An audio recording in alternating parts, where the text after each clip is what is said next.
কিয়ামতের ময়দানে ওই বিভীষিকাময় সময়ে মুসিবতের কালে মানুষগুলো পাগল হয়ে বিশ্বনবীকে খুঁজতে আরম্ভ করবে। সবাই মিলে বিশ্বনবীর কাছে যেয়ে বলবে, ইয়া রাহমাতাল লিল আলামিন। দেখেন আমাদের কি অবস্থা, সূর্যের আলোতে ঘেমে হয়রান।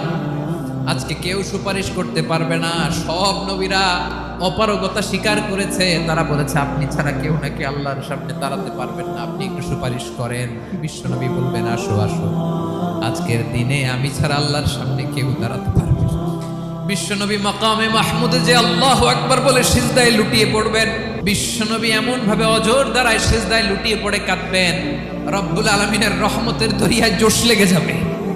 রব্বুল আলামিন এই দৃশ্য থেকে সহ্য করতে পারবেন না। রব্বুল আলামিন বলবেন, ইয়া মুহাম্মদ ইরফা রাসাক, ও নবী আপনি মাথা তোলেন, যা চাবেন তাই দেব। ওয়াশফা তুশাফা, যার জন্য সুপারিশ করবেন তার সুপারিশ